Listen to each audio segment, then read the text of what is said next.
folks at Disney ESPN are having a heck of a time as many of their on-air personalities turn against the narrative and refuse to carry the corporate water anymore. What's it all about? Well, it turns out that Stephen A. Smith, for example, nearly died because of Dr. Anthony Fauci and his advice, contrary to what Fauci was writing in his not-so-private diaries now exposed by the government because it was on government computers. Well, get ready because the on-air peeps at ESPN have had enough of that creep, Dr. Fauci.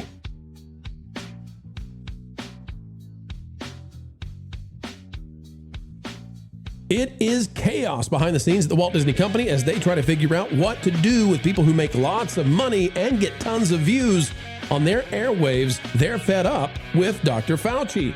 But that means they're fed up with the narrative that was forced upon them by ABC News' Bob Iger and the rest of the crew, many of whom are still at Disney. But they will tell you what's happening. Click that like button and let's get to it right now.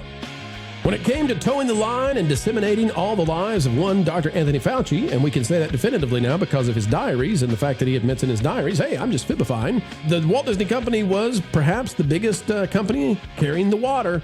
Yeah, I know. Stephen Colbert was in a race with them, but Disney was fully, totally, absolutely on board. Now Disney is facing a firestorm, and it's not behind the scenes anymore. No, Stephen A. Smith on ESPN has had enough of Disney and what they want him to say about Fauci. The Vigilant Fox says this: Stephen A. Smith looks visibly betrayed as he reveals he took 3 pandemic shots and wore a mask just like the Faucinator told him, and he still got the coof poof and it almost deleted him.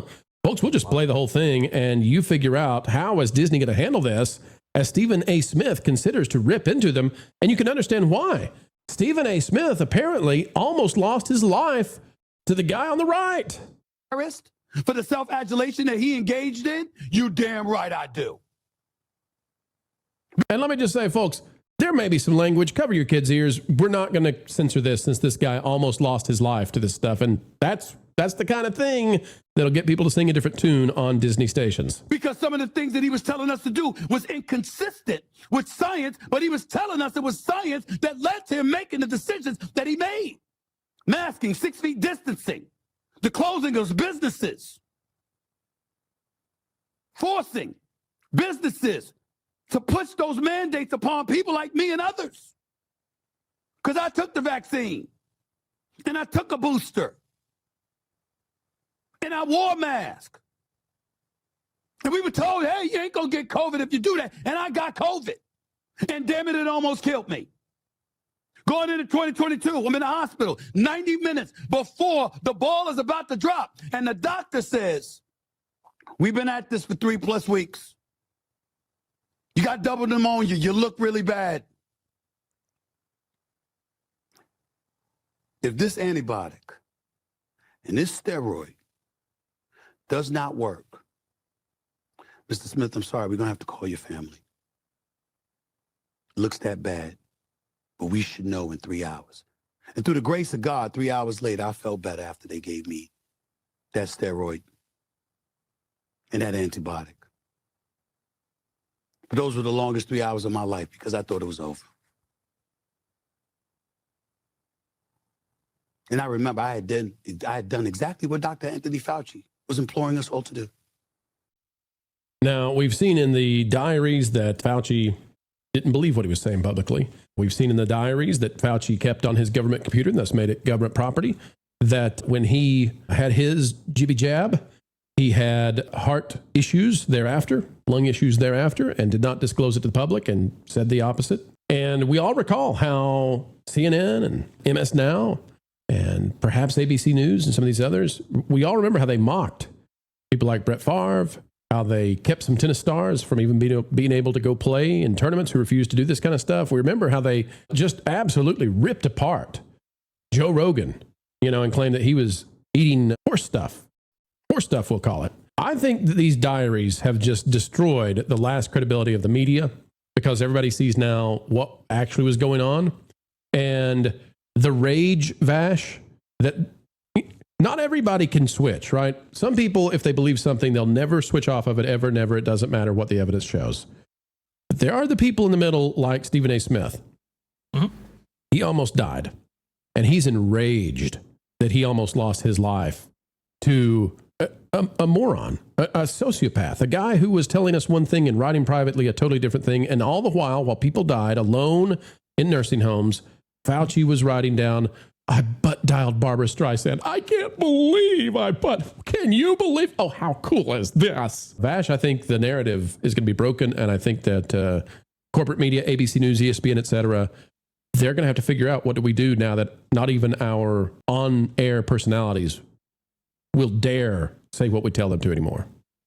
Yeah, and Stephen A. Smith, I think, is maybe feeling the temperature of the room right there and is confident in what he is saying, especially with some of the information that has come out regarding this whole entire issue.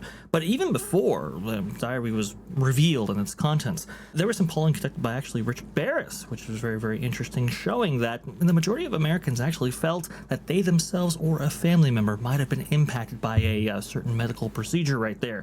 So I think it is pretty safe, at least to criticize at least some aspects of this. But now, obviously, especially with that testimony that just occurred in front of Congress right there, it is, I think the reception that Fauci received, especially from the media intelligentsia, especially from Disney themselves after producing a documentary for the Disney Plus streaming platform right there, I think all of that has begun to change. What's very, very interesting is Stephen A. Smith is a prominent ESPN employee, right? Just securing a contract for, I believe, $20 million a year. He's too big to fire. Honestly, there's almost nobody like that. But he's too big to fire for them, and he's got big friends. And if he's saying this, I can guarantee you that folks behind the scenes in the NBA are feeling this way. I'm telling you, a lot of those guys, they're political to a point, but you mess with their families, you mess with their health, and they will go nutso on you. It's not allowed. Vash, finish your point. I want to ask Culture about something to do with this as well, but I'd love to hear your final thoughts on that one. No, it's very interesting to actually see this paradigm change right here. And like I was saying before, ESPN paying a huge contract out for Stephen A. Smith and his services. In fact, actually, there's been some high-profile firings recently in order to retain talent like Stephen A. Smith, Pat McAfee, and others. So, and Pat McAfee recently had Aaron Rodgers on. Well, he was talking about some similar issues on his program, which I believe Pat McAfee was able to secure a $60 million contract from Disney for the production of his show and so forth. So it's just really, really interesting to see, especially amongst the sports world, but certainly amongst the nation as a whole, start to shift in this direction, especially in light of different things. And that may be why Disney is allowing this to happen.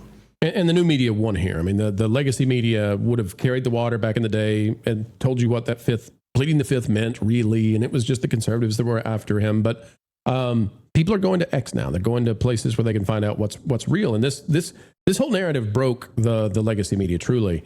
Culture, in my family, and we've had panelists on who've talked about how horrible, their families were affected by Fauci.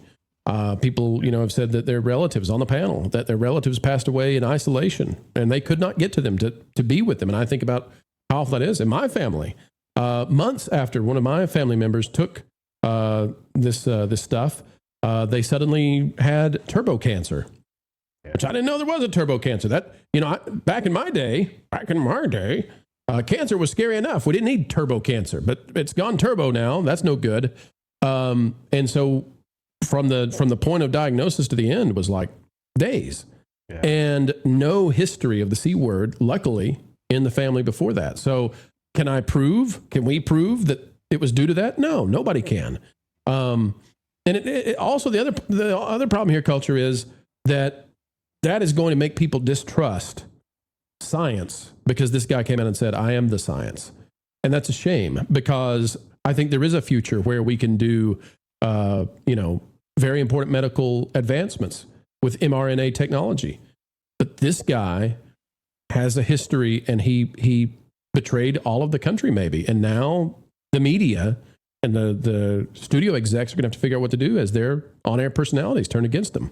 Well, I think that taking such a stand that Mr. Fauci did, at the time, being so certain about things that we were very uncertain about, I think that really harmed his credibility. But the fact that the media, as you already pointed out, were carrying the water for this. And look, he's not the only guy. You guys pointed out Aaron Rodgers, Pat McAfee, Stephen A. Smith. This is reminiscent of what Vice Media used to be before they decided to go the wrong direction politically. And they were always on the cutting, the cutting edge of things. They were always ready to talk about things on the razor's edge. And while they were a little bit, off base at times, they didn't mind having like the more counterculture view of things that were contrary to the regular narrative. And the problem is that because of the suppression of speech that we suffered, even on the various platforms that we've appeared on, we weren't allowed to give the proper information out there. Right, could not have, would have been banned immediately. There are still channels today that do not exist because they called this correctly. Not only that, they took verbatim CDC information, like the actual CDC releases, and still got in trouble. One of the channels that I used to appear on regularly, and thank goodness they didn't get completely shut down, one of the shows got completely flagged and banned, and they got them a week's suspension because all they did was quote the CDC. And so, look, we all agree the media sustains a massive amount of damage because of this. The question is, will they ever regain credibility? Because over time, as we've learned that even the great Walter Cronkite was kind of carrying the water during the course of a particular event in Southeast Asia, or I should say specifically Vietnam. But I really feel like there's the credibility of the news media and the government simultaneously both took a huge hit.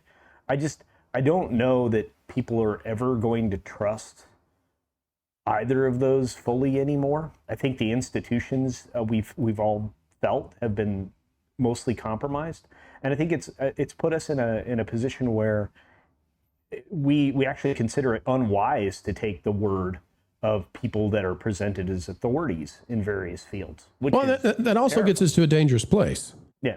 Because we actually need authorities. Yeah. Not because we need authority figures to like tell us exactly what to do, but because here's the thing, okay? You can believe that there's a certain amount of corruption, and there always is. In any human endeavor, there's a certain amount of corruption. And that's even like a biological fact. Inside your body right now, there's a certain degree of corruption that's occurred, in your cells. And if that takes off, then you're in trouble. And the same thing is true if you scale that out to like society, right? We can only handle a certain threshold of corruption, and that's any society. And when our authorities stop believing that there's an objective truth and that they'll be held accountable someday for what they do and what they say, when we remove the divine from the equation, what happens is that every single time we'll get to a place where there's somebody in authority who just has a sociopathic effect on the world. And yet again, we've seen that unfurled on us, and the name apparently was Fauci. How long does it take to get the media back? I don't think ever. I think the new media is going to take over. It's going to look different going forward. And frankly, I think that's a good thing. I think that's a real good thing. Well, it's been a good time. It's been a great time, folks. It's been a groovy time, even. Keeping the Holly Weirds in line. We know them better than they know themselves. As we say goodbye, folks, please consider clicking that like button, drop a comment down below, and join the community dialogue today. And until the next time, we say it every time. Keep learning. Keep growing. And as always, keep having fun.